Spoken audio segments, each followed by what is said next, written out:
Hey, what's good with y'all, man? It's your boy TKK, Game Fanatic, the Michael Jordan Gamer, and I'm starving, so I'm going to do this commentary as quickly as possible. But if you're new, you don't know who I am, man. I'm the Michael Jordan the Game, and also the Rebel YouTube Underground. And this is going to be my purchase video for Mirror's Edge Catalyst. So I've seen Mirror's Edge before, never bought the game though, but I've seen it before, and I never thought it was a fun game. Like to me, it's just like a running simulator. It was typically you were just running around doing parkour, free running moves, which was all the rave at the time. I mean, you know, the suburban kids were loving that free running. Anything that can get them killed, they enjoy it. Apparently, that's what I see. You know, my outlook on the whole, suburban life. Skateboarding and all that stuff where you could break a limb. They enjoy stuff like that. But it was all the rave, man. So, they put in a video game, and I thought that looked pretty cool. But since then, I felt that games have taken that whole free running aspect and, they've done better with it. Games like Dying Light and maybe even Titanfall a little bit, even though that game was pretty boring. In fact, Mirror's Edge is better than that game. But anyway, so this is my first time playing it. Luckily, one of my subscribers had a code. He gave me that sucker, and I popped it in, installed it, and boom, I was playing the Catalyst demo. So first things first, man. I really can't get too much into the graphics because one, I know this is a beta. This is something that's not going to be released until I think July or June. Yeah, they pushed it back to June, so it's not even going to be released until like almost 2 months. But from what I played from it, man, I have to say it was a pretty decent game. It was a pretty decent game. The parkour aspect was pretty nice. I played games like Dying Light, but it wasn't much. The parkour just wasn't as much in that game as the things you could do in this game. So it was actually pretty cool.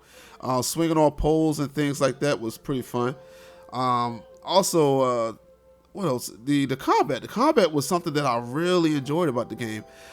You could, jump off the walls and hit people, but you could do it on Dying Light. But the hand-to-hand combat, I think it was hitting Q on the keyboard, and you could like punch, and kick and stuff like that. Like I found that pretty. It felt rewarding, and it was pretty cool to actually knock out the enemies and things like that. But you could also knock enemies into each other or push them back to knock them off of like ledges and things, which is fun. Now the game pretty much focuses more on non-lethal combat. You're trying not to kill these guys. I know in the first game you could pick up their guns and shoot. I don't know if they're going to include that in this one, but you pretty much just catch them off guard and knock them out, or use hand-to-hand combat and knock them out. So the story. From what I saw, it seems pretty cool. It seemed like it was a pretty good story. Kind of made me want to keep playing the game. That's how good it was drawing me in. Now, I forgot half of what was going on. Like, I just remember her getting broken out of jail, I think. And she was locked up for a while after the first game. So you break her back out, and then she meets up with her homies. A bunch of free runners, I guess. And I don't know what they're into. I don't know if they're thieves or what. Or they're trying to stop a major corporation or leaders or something. I'm not sure what it is, but that's the gist of what I caught from the game. Then later on, after I broke out, I met up with Birdman, who I could say he looks like Richard Pryor, but has the voice of Morgan Freeman. Easy there. Leave my door alone. Patience never was your virtue, Faith. Thought you were taking a nap. Isn't that what old people do? Careful with that mouth, girl. I guess 2 years of peace and quiet is all I get.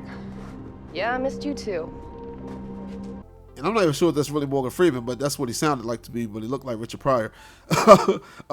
And he gave me some little obstacle course thing to run and try to beat a certain time, and then I think you get some more missions there, which seems to do with a lot of free running. And that was like the main issue I had with the game. Like, the game focuses a lot on parkour, free running. And that's not a problem. I mean, that's what the game was based on. I do know that. I know it was the first game to actually utilize parkour in its title, from my experience, that is. But it just did too much. It was way too much. Like, there's even ways where you could draw a line out to see where you could, do parkour to get to A and B faster. Whoa, stop. Even I noticed how nitpicky I was. So I don't understand why I was saying that. That was pretty dumb of me. Of course, they will focus mostly on the free running aspect, because that's what the game is about. Plus, it's an open world game. So what other way are you going to get around? Driving? Let's continue. But you don't really have to, follow that route, but it just gives you like some help to let you know, like, okay, you should run off this wall and then bounce and then grab this ledge. Things like that. It just focused on it way too much, to the point where even your default movement is a run. Like, you literally just run. You have to push, like, I think, shift to actually start walking, which is odd because most games you just walk and then you press shift to run. So yeah, that was like the main issue I had with the game. But other than that, like I said, the game was pretty cool, bro. I really didn't have that much of a problem with it. It's going to be a first day purchase. Not too sure because it wasn't too astounding that makes me want to buy it day one, but it might be a title I might pick up, once it drops in sale. Like if it drops to like 30, 20 bucks or something, I might pick it up. But day one purchase, probably not. Like it's not a game that I want to go out of my way just to play. Now, comparing it to Dying Light, and I know a lot of people are going to be upset about it, but I still think that Dying Light is a game that offers more. I mean, you got the parkour, but you also have, creating weapons and dismantling zombies and decapitating them. Also a great story as well. So, and a great leveling up system, which this game actually has a good level system as well. Good level tree and everything. So not going to put that, say it don't have anything like that. But Dying Light was just a game that I prefer more. So let me know in the comment section, man, how you feel about this game, man. Did you enjoy the demo? Is this going to be a day one purchase for you? Have you played the series for a while? So, you're hardcore into it. So it's definitely a day one purchase, all that good stuff, man. But this is your boy Tick. And I know it hasn't been a podcast in a while, but, when the man Mercury was gone for about a month, he's still going. We'll wait for him to come back and then we'll do another podcast and everything, man. But this is your boy Tick, aka Game Fanatic, Michael Jordan Gaming, and I'm out. Bye.